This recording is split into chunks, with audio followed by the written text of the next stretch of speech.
Pronto. Bom, então, pessoal, oficialmente, boa noite. Bem-vindos à nossa sessão de tirar dúvidas de sistema endócrino. Então, nós vamos começar aqui nesse módulozinho agora a parte de reprodução, tá certo? Que é composta, então, de 4 aulas. Um primeiro básico para a gente falar do endócrino como um todo. A aula que vem, que vai ser sistema reprodutor masculino, o próximo de sistema reprodutor feminino, e no último de gametogênese, fecundação e nidação, que seria então aí o passo da reprodução, tá certo? Primeiro, vocês já me desculpem antes de tudo, eu só consegui gravar a aula na quarta-feira pós-feriado, eu também sou gente, eu precisei descansar no feriado, não consegui mesmo, mas na quarta deu, então espero que vocês tenham conseguido assistir a tempo, não sei se vocês perceberam que não estava lá, não sei se vocês tentaram assistir no feriado também, porque, né, mas a próxima de sistema reprodutor masculino eu já gravo amanhã, voltamos aos eixos, tá bem? Bom, vamos lá, tenho aqui no formulário uma resposta com várias dúvidas, assim como na semana passada, tá certo? Então a gente vai por aqui e depois, é, e depois quem tiver dúvidas adicionais pode ir perguntando e a gente vai organizando, tá bom? Bom, então vamos lá. Eu estou vendo essas dúvidas pela primeira vez aqui, tá? Então se alguém, se eu não souber, a gente descobre depois. Vamos lá. A principal forma de diferenciar glândulas endócrinas das exócrinas é que na primeira há liberação na corrente sanguínea e na segunda não? Basicamente sim, tá? Basicamente é isso mesmo. Porque assim, ó, você pegar até aquele slide que a gente tem um formatinho do que é, onde que a glândula endócrina libera e onde a glândula exócrina libera as substâncias, né? Então é isso. O endócrino obrigatoriamente, necessariamente vai passar pela corrente sanguínea e ser distribuído por todo o seu organismo, tá bom?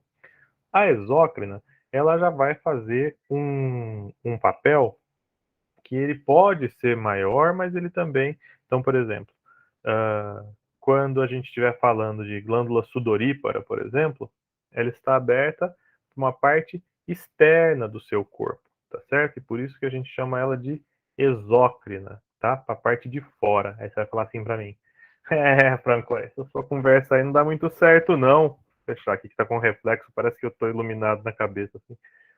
Essa sua conversa não dá muito certo, não. Porque você falou que glândula digestiva também é exócrina e glândula digestiva está dentro do meu organismo, não é isso? É isso? Dentro do seu estômago é ambiente interno ou é ambiente externo ao seu corpo?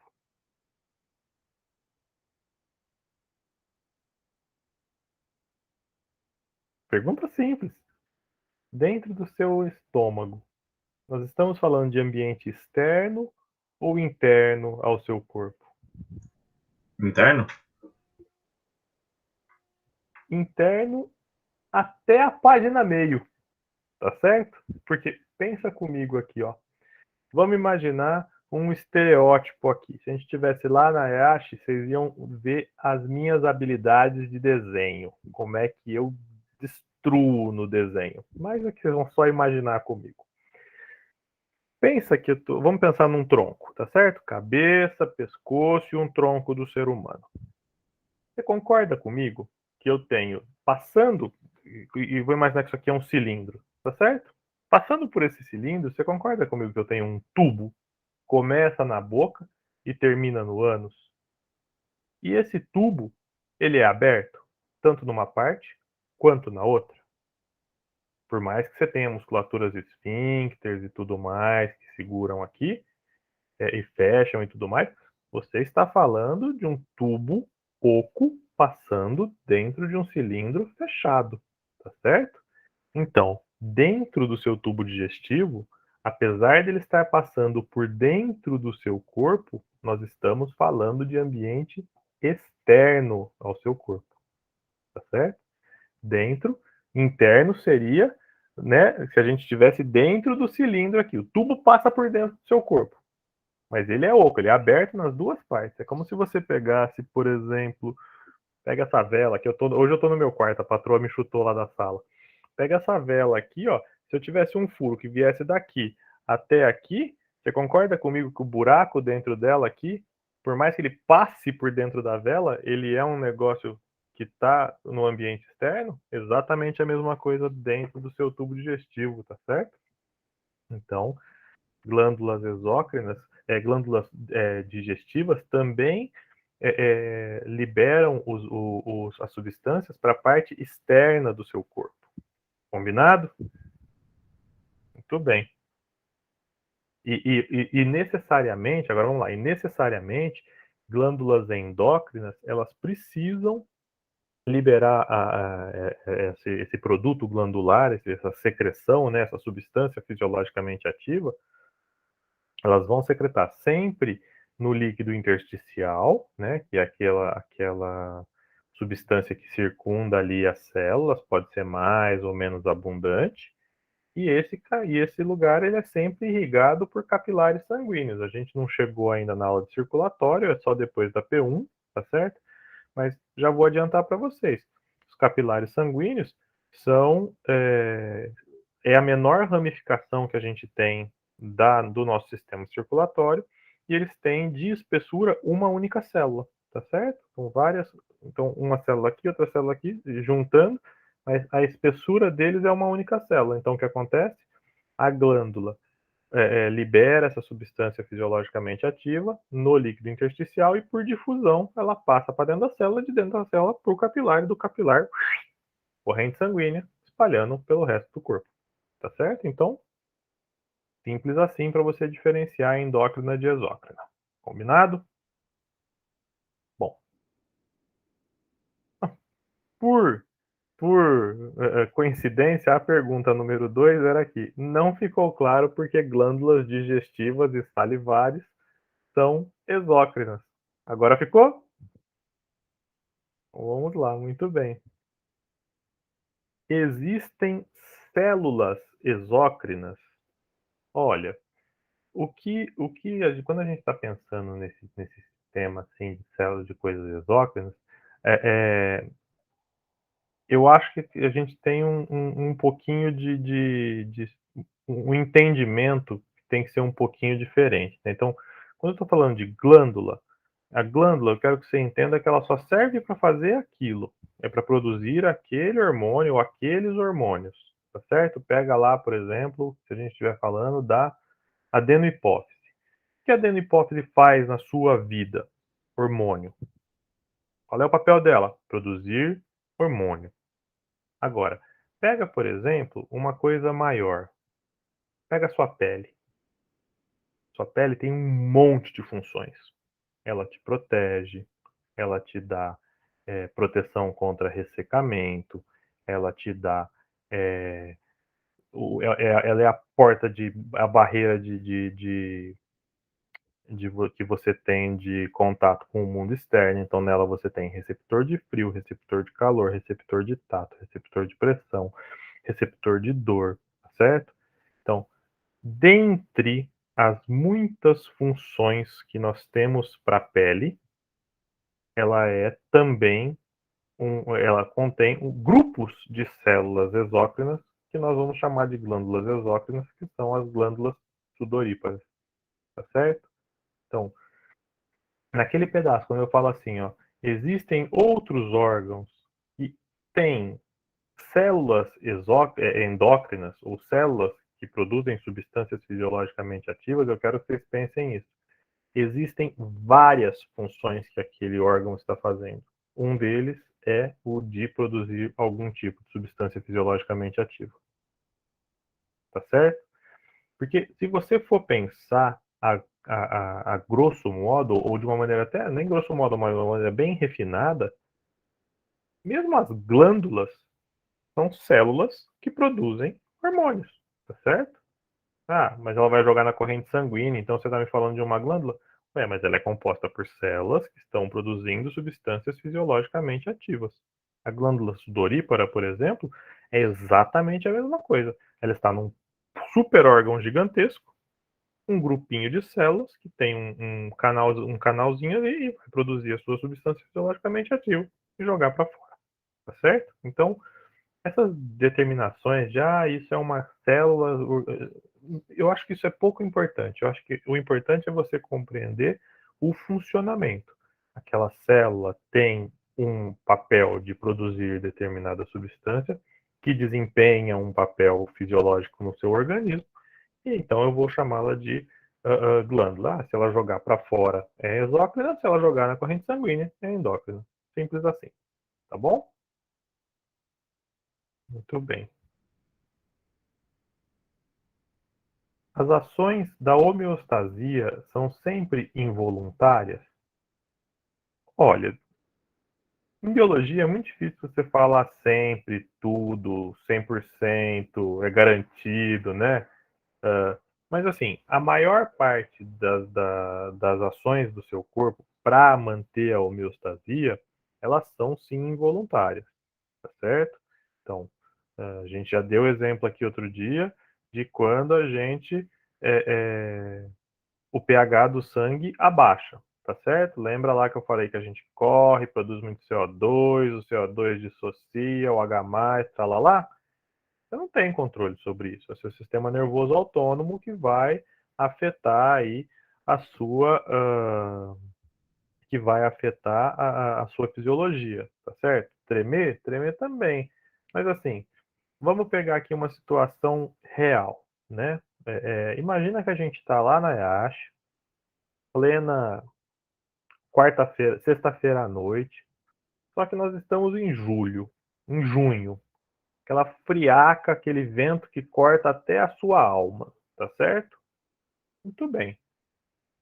Você começa a tremer de imediato ou não? Quando você sente um friozinho, vamos lá. Vou até botar o computador aqui na coisa que eu. Vamos lá. Então, só que aí, a gente tá lá, sexta à noite, um frio, sei lá, 5 graus. E aí eu decido que a gente vai fazer aula no gramado, porque hoje eu tô com vontade de dar aula ao ar livre. Beleza? Eu, bonito, estou todo agasalhado, um casacão grosso, cachecol, gorro, você só vê esse pedacinho assim, ó, tá bom? E vocês, todos inocentes, achando que foram para aula na IASH, né? Que, eu vou ficar na sala, a gente aglomera todas as cadeirinhas tudo juntinho, fica todo mundo pertinho, né? Aí eu vou falar para vocês que vocês têm que ter distanciamento social na minha aula ao ar livre. E que vocês só podem ficar de camiseta, ninguém pode ficar de blusa de frio. Combinado? Tudo bem. Quando você começar a sentir frio, o que é que você vai fazer? Qual é o seu primeiro ato? Vai fazer assim, ó, aposto. Certo? Você vai cruzar o braço aqui. Isso você faz de maneira involuntária, mas é uma coisa que você vai fazer. Outra coisa, o Nilson fez ali, ó. Soprar a mão para dar aquela esquentadinha, tá certo? Esse tipo de coisa são ações que você pode entender como sendo involuntárias, mas você também pode fazer elas voluntárias, tá certo? Então, nem sempre elas são involuntárias, mas a sua tentativa é primeiro esquentar. Por que você cruza o braço aqui? Porque os seus órgãos vitais aqui, o principal, o seu coração, os seus pulmões, tá certo? Então, você segura aqui, ó. Tenta esquentar aqui. Dali alguns minutos que você vai começar a tremer. Aí o tremer é involuntário, o tremer você não tem o que fazer, tá certo? Mas, então, é difícil você falar, sempre é involuntário. Biologia é uma coisa linda, você sempre pode dar um adjunto. Se você não sabe a resposta, você sempre pode falar assim, depende. Na biologia nada é certeza, isso aqui não é ciência exata, tá certo? Mas nesse caso, você pode fazer sim algumas ações voluntárias para tentar aumentar a temperatura. Fale lá, Nilson. Professor, se abanar seria uma dessas reações quando a gente está com calor. Fazer. É isso. Mas ela é uma ação contrária, porque na medida que você está se abanando, você está gastando energia, aquela energia que você está esquentando o braço. Mas aí, o que você vai pegar? Aonde é que você está sentindo a sensação? Por que quando você está com muito calor, muito calor, você joga água na nuca, ou você molha o rosto, porque essa região ela é extremamente inervada, você tem um monte de terminais nervosos aqui e ela está muito próxima do cérebro. Então, quando você refresca aqui, te dá uma sensação imediata de refresco, tá certo? E aí você faz, você manda um ventinho, o resto do seu corpo está todo quente, mas o rosto dá uma esfriadinha. Então você tem aquela falsa sensação de que passou o calor, mas não necessariamente isso vai acontecer, tá certo? Tudo bom, vamos lá.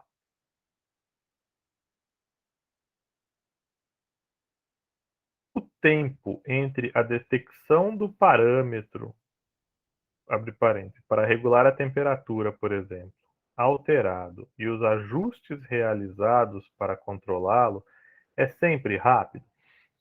De novo, gente, biologia, lindão. Depende.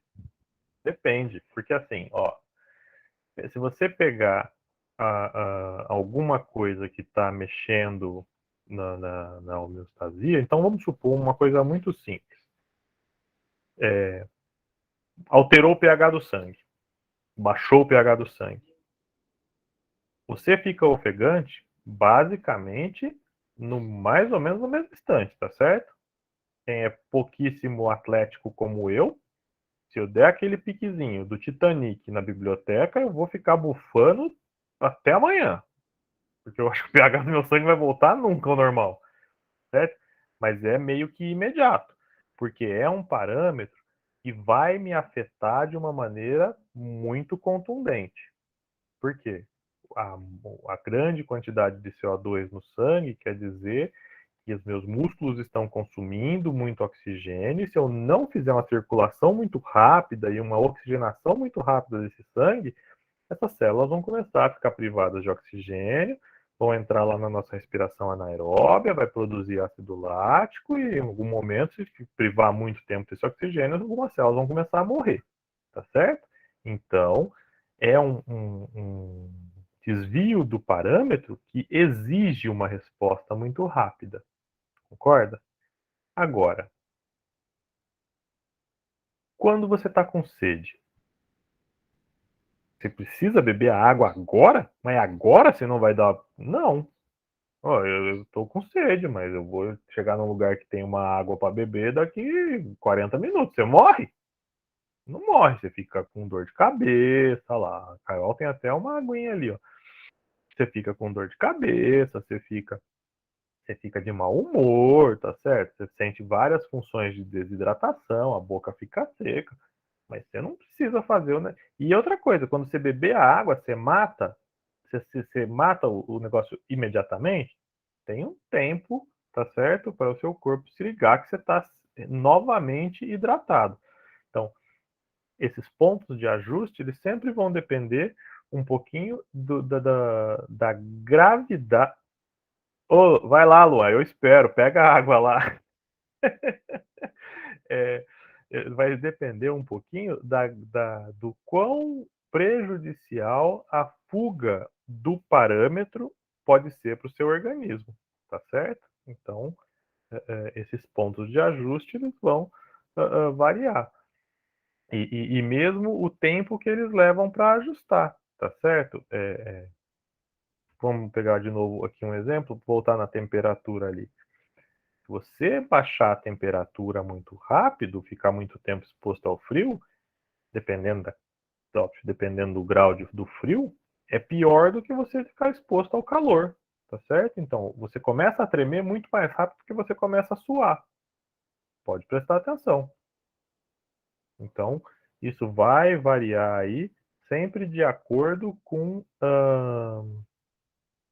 o quão prejudicial para o seu organismo aquela fuga do parâmetro da homeostase é. Combinado? Muito bem, vamos lá. Tem mais aqui. O que são os capilares a gente já falou. A hipófise não produz nenhum hormônio sem o comando do hipotálamo? Não. A hipófise é o vulgo pau mandado. O hipotálamo manda, ela faz. O hipotálamo manda ela parar, ela para. É assim que funciona. Tá certo? Sempre tem ali vocês vão ver quando a gente fazer daqui 2 aulas a parte de sistema reprodutor feminino, é até a gente sempre tenta, eu tento simplificar ao máximo essa explicação, mas é super chata, porque assim, o ovário produz tal coisa que vai para o hipotálamo, que vai para a hipófise, que vai para o sangue, que vai fazer no ovário, que vai agir no útero. É um inferno. É super complicado o balanço hormonal ali do ciclo reprodutivo feminino. Mas isso aqui é questão para daqui 2 aulas. Tá certo? Muito bem. Ó, vamos lá. Próxima pergunta aqui. Como o organismo sabe que não deve mais liberar hormônio do crescimento na fase adulta? O fato de ser liberado mais à noite tem a ver com ritmo circadiano? Então vamos lá, eu vou responder uma, depois a gente faz a outra. O seu corpo não para de produzir hormônio do crescimento, tá certo?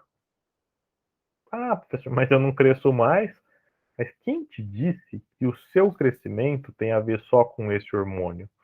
Lembra quando a gente conversou de ossificação endocondral, formação do osso, crescimento do osso, tá certo? Você cresce enquanto a sua linha hipofisial lá na cabeça do osso está, ela ainda existe como condrócitos. A partir do momento que você ossifica aquilo, você para de crescer. O hormônio do crescimento você continua produzindo sempre, mas em quantidades aí que não são suficientes para você ficar super forte, virar o Superman, o Hulk, sei lá, tá certo? É um negócio, como é que ele vai ser regulado aí? Aquele jeitinho. Baixou a glicose, né?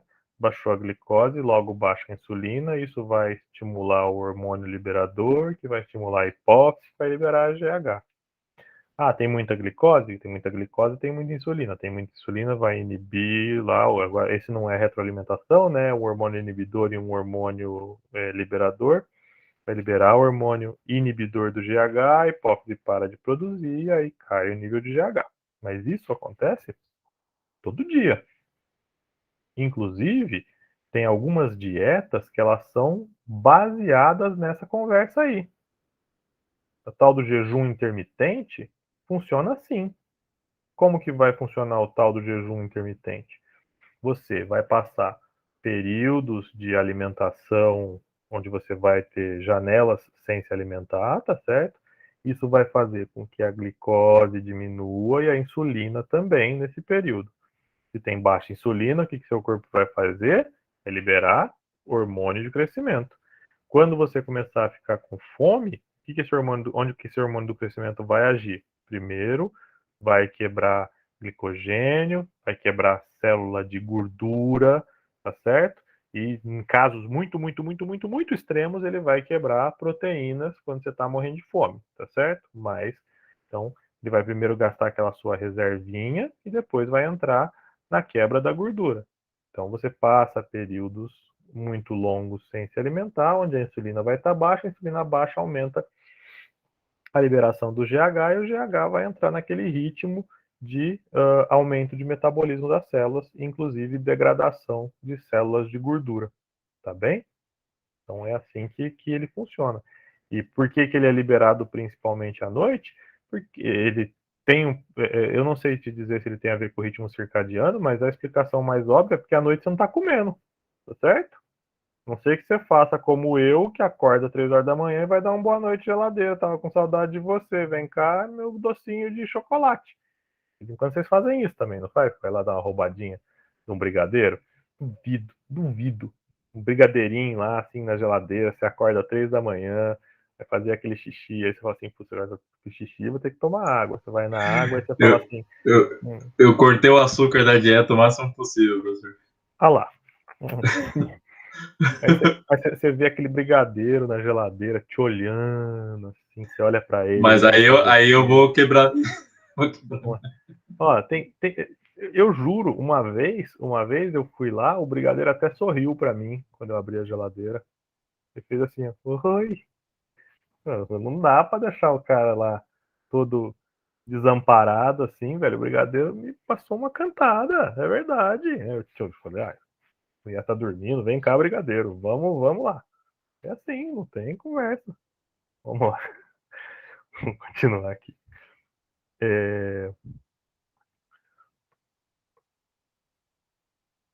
No hormônio de crescimento.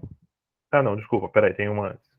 Não entende bem, nos IGFs, qual a relação entre a síntese de proteína e o ganho de massa com actina e miosina.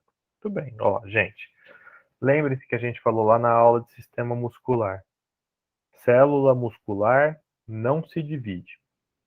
Ela é altamente diferenciada, são células multinucleadas, porque precisa de uma produção enorme de proteínas para manter ali a actina e a miosina, tá certo? Aquelas miofibrilas que vão fazer a contração.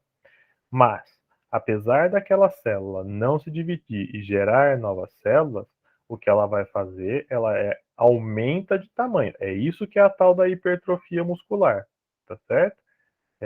Aquela célula incha, ela aumenta de tamanho, sem se dividir. Como que ela incha?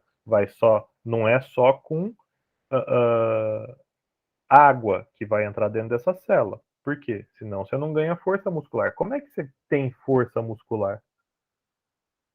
Depende da quantidade de fibras ou de miofibrilas ali que estão se contraindo. Você concorda comigo? Como é que você fica mais forte? Aumentando a quantidade de miofibrilas. Então, para isso, você precisa de mais actina e de mais miosina. Ambas são proteínas. Então, quando você estimula ali a célula muscular com proteína, com o IGF, ele vai estimular a produção de mais actina e de mais miosina. E isso vai fazer com que aquela célula muscular enche de tamanho, causando a hipertrofia muscular. É simples assim. Assim, isso nem na academia, só deixar o hormônio do crescimento fazer o seu serviço, o seu papel. Muito bem, vamos lá. Tem uns caras que faz só isso aí, professor. Parece sei, bombadão, né? Você sei. colocar uma agulha assim, o cara. Professor, então, Oi. por exemplo, essa hipertrofia a gente tá com o braço normal, tá magrinho, mas quando faz muque, o músculo cresce. Seria hipertrofia nesse sentido? Não. Quando você dobra aqui, o que você vai fazer é o seguinte, seu músculo ele tá desse tamanho, mas lembra que para fazer o movimento ele encurta. Sim. No que ele encurta, você tem que pegar aquele volume todo que ele tinha e reduzir o espaço. No que aí ele era uma coisa mais achatadinha, quando você reduz o espaço, ele fica uma coisa mais gordinha, tá certo? E é esse o tal do muque que a gente está fazendo. Agora, a hipertrofia, eu estou falando da célula muscular em si, todas as células musculares aumentando o número de filamentos finos e grossos que existem dentro delas para poder fazer a contração. Isso vai fazer com que aquelas células aumentem. Então, por que, por exemplo, se eu fizer agora aqui o muque sai de uma altura, se você me der 2 meses de ficar fazendo lá aquele negócio, não esqueci o nome, que você fica fazendo assim, o meu músculo vai aumentar de tamanho, porque eu estou exigindo que ele faça mais força, logo meu corpo vai demandar que ele produza mais miofibrilas, mais filamentos finos, mais filamentos grossos, as células vão inchar com um volume maior, a hora que o músculo encurtar, ele obviamente vai aumentar de tamanho, por isso que o braço sobe. Elas podem desinchar depois, então? É algum Sim, momento, né? tudo, Carol, com músculo, tudo vai funcionar mais ou menos na base da demanda. Se você precisa fazer muita força, seu organismo vai demandar que aquele músculo produza bastante actina e miosina, essa célula fique sempre forte, porque você demanda isso dele. Agora, se você para, ele não precisa manter aquele negócio daquele tamanho todo. Então ele pode voltar para o aceitável. Você sempre tem um nível aceitável, um nível aí básico de funcionamento, que senão você não levanta nem o seu braço. Mas você não precisa ter naquele braço a força para levantar um Fusca. Um copo de café tá bom. Aí você precisa ter menos miofibrilas prontas ali. Combinado? Professor, Uma dúvida em cima disso. Isso tem a ver, por exemplo, com aquela perda muscular que a gente vê em pessoas mais idosas? Também. Falta de produção dessa fibrila e dessas coisas que... Sim, também. Também porque, em geral, vai ficando mais sedentário, né? Vai ficando mais velho, mas também tem uma coisa aí a ver com principalmente em homens, você vai ter na queda dos níveis de testosterona, né? A testosterona também age aí no aumento da massa muscular. Então, vai caindo os níveis de testosterona, e se a pessoa não se mantém ativa, né, a massa muscular vai diminuindo também, tá? Então, e assim, o nosso organismo, então, por mais que a gente adore ver aí todo mundo, né, vivendo bastante e tudo mais, evolutivamente a gente não foi feito para durar 80 anos, né? Aí uns cinquentinho tava bom demais. Mas, graças aí à medicina moderna, a gente chega aí, 60, 70, 80, né? 60 hoje você ainda é um jovem. O governo você não pode nem aposentar. Eu mesmo só vou aposentar, descobri esses dias aí, não sei, eu contei para vocês, eu abri o sistema USP aqui, que ele dá, aí tem um negócio lá que ele dá a estimativa de aposentadoria. Eu só posso aposentar em 2046. Então, né? Mas o que acontece Jesus, é isso mesmo. É isso. Tem o quê? Jesus é porque ela não viu ainda qual vai ser a data dela aposentar. Eu tenho de EASH, eu tenho 12 anos. 12 anos e meio de EASH. Eu entrei lá em 2009, eu tinha 28 anos. Agora eu descobri que eu vou até 2046. Tem muita raiva para passar naquela escola ainda lá. Muita gente para brigar. Melhor nem contar com a aposentadoria desse jeito. Sei lá se a gente dura até lá. Bom, vamos lá. Eles não vão mexer de novo, né? Falar que com 60. Como é que é? É 2046? Acho que é 2046. 2046 vamos jogar depois para 2050. Não duvido que até chegar lá eu vou ter que pagar um pedágio aí, não. Vamos voltar para as dúvidas aqui.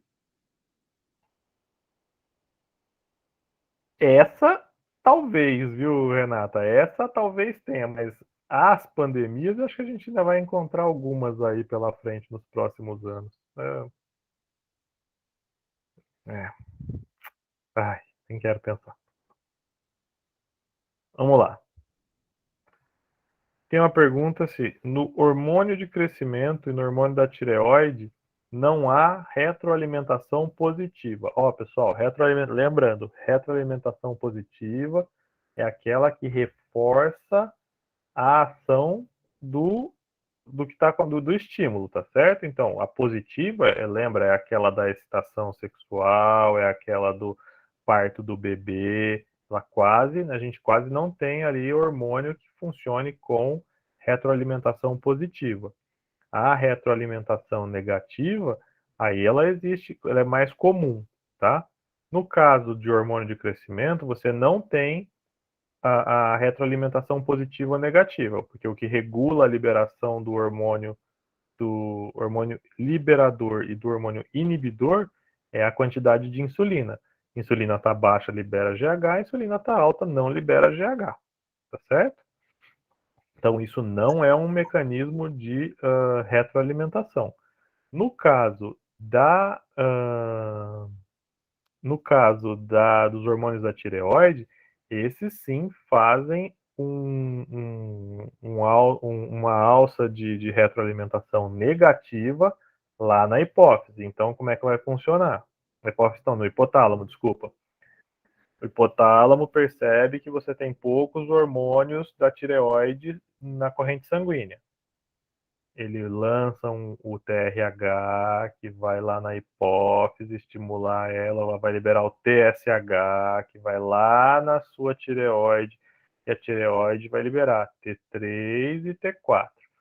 Isso vai aumentar os níveis de T3 e T4 no sangue, e quando o seu hipotálamo perceber que o aumento aconteceu, isso faz a alça de retroalimentação negativa. Qual era o estímulo para o seu hipotálamo liberar o TRH? Pouco hormônio, T3 e T4. Você sobe o hormônio T3 e T4, o que ele faz com o TRH? Diminui o TSH, que diminui o T3 e T4.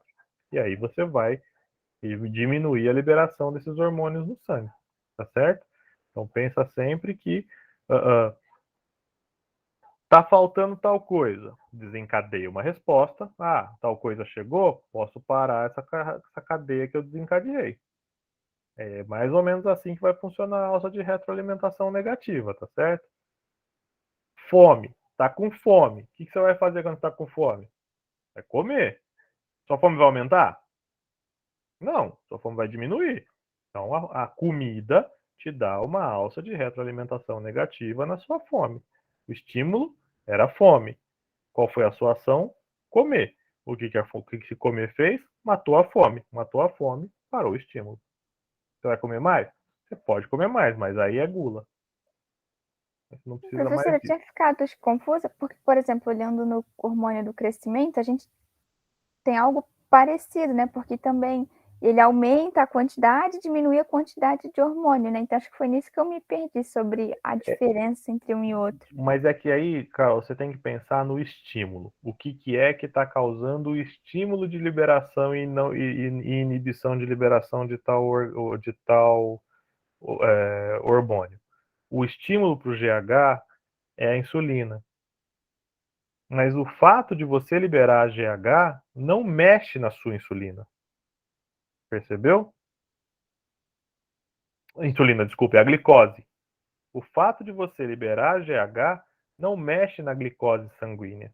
O GH vai fazer 1 milhão de coisas, mas ele não vai lá e falar assim: oi, fígado, vamos quebrar esse glicogênio e liberar no sangue aí? Quem faz isso é o glucagon, tá certo? Então, por isso a alça não se forma. E você pode inibir o GH a qualquer momento. Comer um brigadeiro, tá tudo certo. O que mexeu foi a glicose, mas o GH em si não participa da liberação da glicose. Diferente do hormônio da tireoide. Quando o hipotálamo desencadeia aquele eixo TRH, TSH, T3, T4, a resposta final, que é a liberação T3, T4, vai afetar o hipotálamo de novo. E aí o hipotálamo para o eixo de funcionamento. Mas isso não acontece com o GH. O GH libera, ele vai lá aumentar metabolismo, aumentar quebra de gordura, mas ele não vai aumentar a glicose no sangue. Então ele não mexe no estímulo. Ele só está crescendo, só está aumentando de tamanho. Faz lá seus papéis, tudo, mas o controle dele não tá nesse eixo sobe e desce aí do hormônio. Então, no hormônio do crescimento, a gente não tem nenhum tipo de alça, né? Não, nele não tem alça.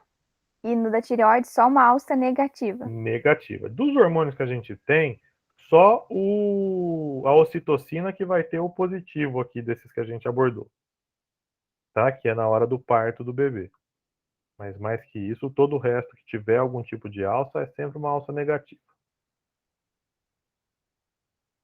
Tá. Ô, professor, a dúvida que eu ia mandar no formulário era justamente dessa questão aí. Por exemplo, exercício físico, a gente sabe que, por exemplo, para fazer uma corrida, a gente precisa fazer o aquecimento. Uhum. O aquecimento está dentro dessa coisa positiva de você mandar uma indicação para o seu organismo de que você vai entrar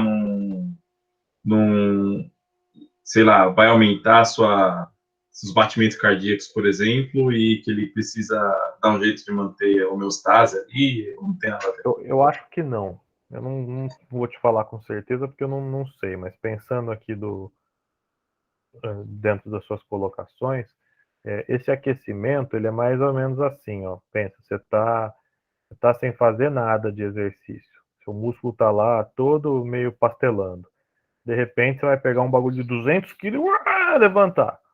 Então isso aí ele vai botar uma quantidade muito grande de fibras em funcionamento de uma vez só, e isso aumenta o risco de te causar alguma lesão. Agora, quando você faz o aquecimento, você vai aos pouquinhos, né? Você nunca começa o aquecimento já dando um picão de 100 metros rasos, tá certo? Você vai ali, faz um polichinelo, né? Abre o braço, faz um alongamento. Então, você vai aos pouquinhos ativando as suas fibras musculares e isso vai meio que deixando elas já com um metabolismo mais esperto para poder fazer uma coisa mais intensa depois, né?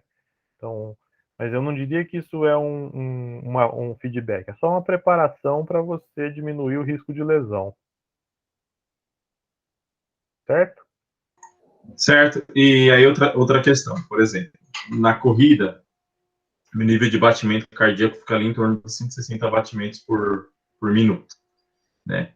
E, ok, eu suo e produzo lá o meu suor para, em determinado momento, resfriar o meu corpo. Mas em determinado momento, e não é a primeira pessoa que acontece, já aconteceu comigo também, da pessoa sentir calafrio enquanto tá correndo. E aí, uma coisa que seria teoricamente totalmente contrária ao que você imagina, porque na medida que você está correndo, você está se aquecendo e você está sentindo calafrio, uma coisa inversa, porque faria algum sentido isso também? Mas eu preciso olhar com calma, eu não sei te responder de bate-pronto assim, não, mas eu acho que esse calafrio que você está sentindo é só esse eventual calafrio, não é porque você está com frio, não. Mas ele é algum eventual resposta do seu organismo quando você já está para abrir o bico, sabe? Não sei, eu vou procurar e a gente conversa com calma depois, mas assim, às vezes o fato de você estar correndo, né? Então aí você vai começar a aumentar o batimento cardíaco, vai aumentar a sua frequência respiratória, você vai começar a produzir uma quantidade maior de suor e tudo mais, né? Isso pode, por exemplo, a depender do estado, pode te levar a um princípio de um estado de desidratação, né? Então, se começou a perder muito líquido e tudo mais, isso pode desencadear respostas que o seu corpo não estava esperando você passar por isso daí nesse momento. Então, talvez seja alguma coisa nesse sentido. Mas eu estou só especulando, tá? Não tenho certeza, não. Eu vou descobrir e te conto a aula que vem. Tudo bem. Então, vamos lá. A retroalimentação positiva faz com que seja liberado cada vez mais hormônio a partir dos estímulos, ou ela promove a intensificação do comportamento por conta do acúmulo de hormônio no local? Então, é mais ou menos. Bom, depende do que a gente está falando. Vamos pensar nos hormônios, tá certo? Pensando na ocitocina, que é o exemplo que a gente tem na mente aqui, o fato de você liberar a ocitocina no sangue, ela vai reforçar o estímulo, tá certo? Porque a sua musculatura lisa do útero ali vai contrair cada vez mais, e conforme ela contrai, ela força de novo a cabeça da criança no colo do útero. E assim vai acontecendo. Quando esse tipo de estímulo ele vai se intensificando porque você vai tendo mais ocitocina no sangue, tá certo? Vai sendo liberada com uma frequência maior, a tendência é que o estímulo ou o comportamento ele vá se intensificando, tá certo? Então é por isso que, por exemplo, quando a mulher entra em trabalho de parto, o médico manda você medir o intervalo entre as contrações, tá certo? Quando a contração chega, sei lá, cada 3 minutos, 4 minutos, ó, é a hora de você ir para o hospital, tá certo? Então aí você pega e vai para o hospital. Como está acontecendo uma contração a cada 2 horas e meia, irmão, fica em casa que você vai passar mal aqui no hospital, tem Covid, vai bem quando tiver 3, 4 minutos. É isso aí, tá certo? Mas então, por que isso aconteceu? Por quê? Quanto mais ocitocina está sendo liberada no sangue, com uma frequência cada vez maior, o útero vai contrair com uma frequência maior e cada vez com uma intensidade maior. Isso vai fazer com que aquele estímulo aumente. Diga. Então não é a quantidade de ocitocina liberada que aumenta, mas sim a frequência daquela pequena quantidade liberada. A frequência, isso. Porque o estímulo é aquilo, né? Veja, o primeiro estímulo foi a cabeça fazer a força ali no colo do útero. Isso vai avisar lá, liberou um pouquinho. Então, e aí você vai. Não é que está liberando mais, mas a degradação desse hormônio ela também não é imediata, tá certo? Pensa, para sair lá da neurohipófise. chegar lá no útero, ela tem que dar um rolê pela sua corrente sanguínea. Então, você vai tendo mais e mais e mais uma maior concentração de ocitocina, isso vai aumentando a frequência e vai aumentando a frequência do estímulo e a concentração de ocitocina no sangue. Quanto mais ocitocina no sangue, mais forte e mais rápido ele vai contrair. Então, pum, vai chegar uma hora que cada 1 minuto tem aí, é a hora de botar a criança para fora. É isso. Certo? Tem um aqui, ó. A pressão alta comum é a mesma coisa que pressão alta osmótica? Não, não é. Ó, pressão osmótica está relacionada diretamente com a quantidade, a concentração dos solutos na sua corrente sanguínea, ou seja, o quanto de água tem no seu sangue, tá certo? Então, ele está relacionado com a concentração do sangue. Veja lá, pressão osmótica, certo? A pressão arterial é outra coisa. Pressão arterial é... Pensa no seguinte, ó, a gente vai chegar na aula de circulatório para falar isso depois, mas pensa que quando a gente está falando de pressão arterial, o sangue, quando ele sai do seu ventrículo esquerdo aqui no coração, ele tem que sair com uma força tal que ele tem que chegar lá na ponta do seu dedão, do pé, e ter força para voltar para o lado direito do seu coração. Tudo isso, conforme esse sangue vai batendo na parede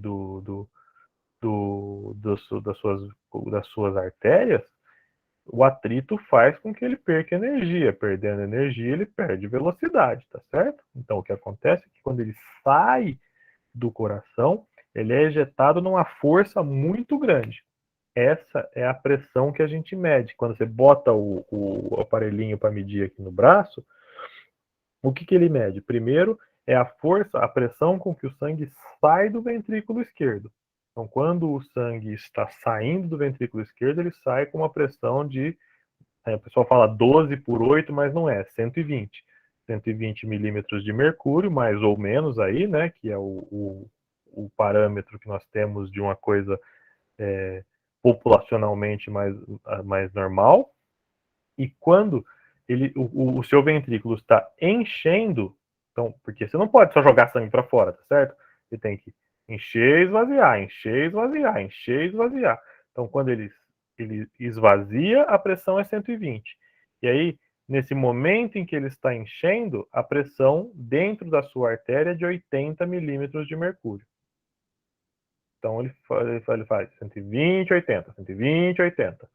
Ele vai variando e é isso que você mede. Então, essa é a pressão, a força que o sangue faz na parede do vaso sanguíneo. A pressão osmótica é a concentração do sangue, quantidade de solutos presentes naquele. Então, se você tem muita água ou pouca água, que aí o ADH vai funcionar, certo? Professor, só uma curiosidade. Esse 120 por 80, então 120 é quando o sangue sai e 80 quando ele retorna? Não. Não tá enchendo. Não é quando ele retorna, ó. Você tem que pensar o seguinte, o coração tem 4 câmaras, tá certo? No lado esquerdo, o sangue entra por uma câmara, vai para outra e dessa outra ele vai para o pulmão. No pulmão ele faz a troca gasosa, oxigena e retorna. No que ele retorna, ele vai para o lado esquerdo, ele entra no átrio, passa para o ventrículo, e do ventrículo ele enche, ele sai para a artéria aorta, e aí ele vai se espalhar pelo resto do seu corpo. Quando o ventrículo ejeta o sangue, tá certo? Quando ele joga o sangue para fora, a pressão dentro das suas veias é de 120 milímetros de mercúrio, tá certo? Agora, você concorda comigo que em algum momento, quando ele jogar aquele sangue para fora, ele precisa parar de exercer essa pressão, de jogar o sangue para fora e relaxar a musculatura para que ele encher novamente.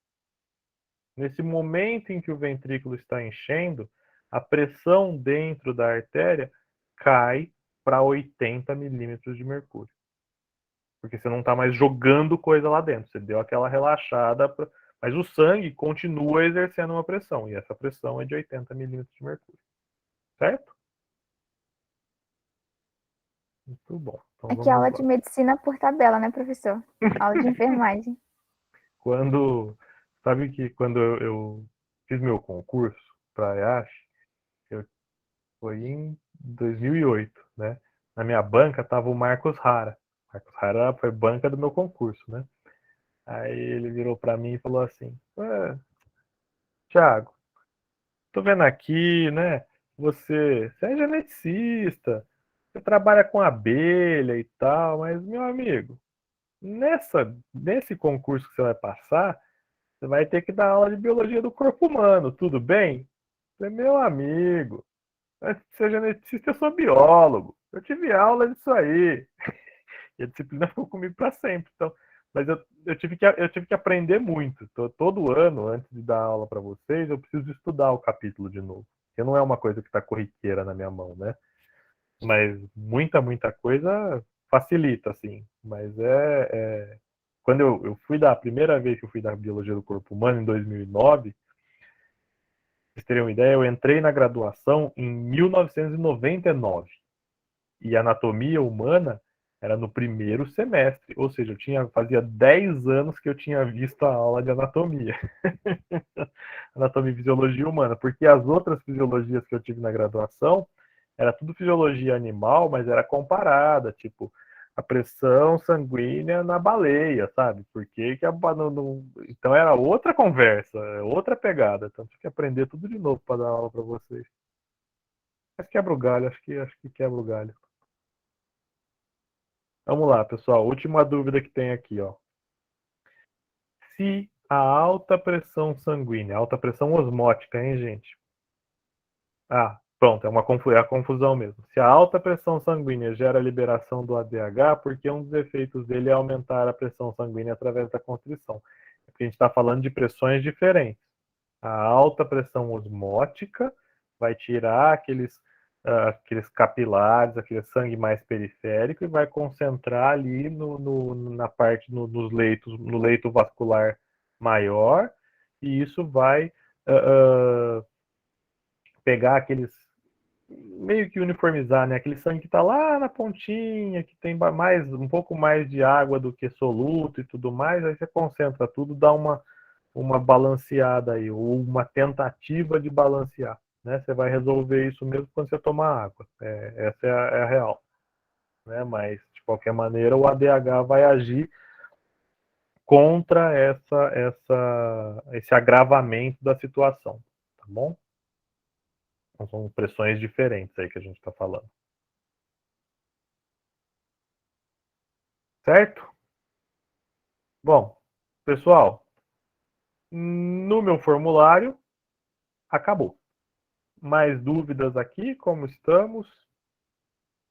Tá tudo certo? Como é que tá indo? O ritmo da disciplina tá indo bem? Como é que é? Me conta um pouquinho aí. Estão conseguindo? Tá dando certo assistir a aula, depois vir aqui para a gente conversar um pouquinho? Então, beleza. Tá bacana, professor. Inclusive, você colocando no YouTube ajuda muito, porque quando falta tempo, a gente aumenta a velocidade de reprodução do vídeo. Então, porque era para ver em 1 hora, a gente vem em meia. Então, deixa eu fazer uma pergunta. Agora não tem nada a ver com a aula mais. Eu fui assistir uma aula minha outro dia, eu não dei conta. Porque eu acho que eu falo muito devagar. Vocês também assistem minha aula em 1h25, 1h50? Porque eu assisto a minha aula em 1h50 que eu não dou conta da minha aula. Hoje a pressa era tanta que eu assisti em 2, professor. Olha, às vezes eu acelero a fala, professor, mas eu levo bem mais do que 1 ou 2 horas para assistir, porque eu tenho mania de anotar. Então eu levo muito mais tempo. Não, a Gleice está falando aqui que assiste em 2 vezes. Gente, é verdade, eu fui assistir minha aula, eu não dei conta de me assistir. Falei, gente, como eu falo devagar para explicar, tá explicado por que a aula tem 1 hora para falar 30 slides. Que eu falo que mas vou falar uma coisa, professor. Continua assim. Fala devagar, pausadamente, porque eu sou muito lento. Então, quando eu vejo que o negócio não entrou na cabeça, eu reduzo, volto a normal e aí vamos ver de novo. Aí recapitulo aquilo lá e aí continua. Porque senão... Não, eu vou, gente, porque é o único jeito que eu sei dar aula, esse, tá? Eu não sei falar mais rápido do que isso. Mas eu não daria conta de me assistir, não. Quando eu tava na graduação, deixa eu parar de gravar antes de eu contar essas coisas, peraí. Tchau, até amanhã.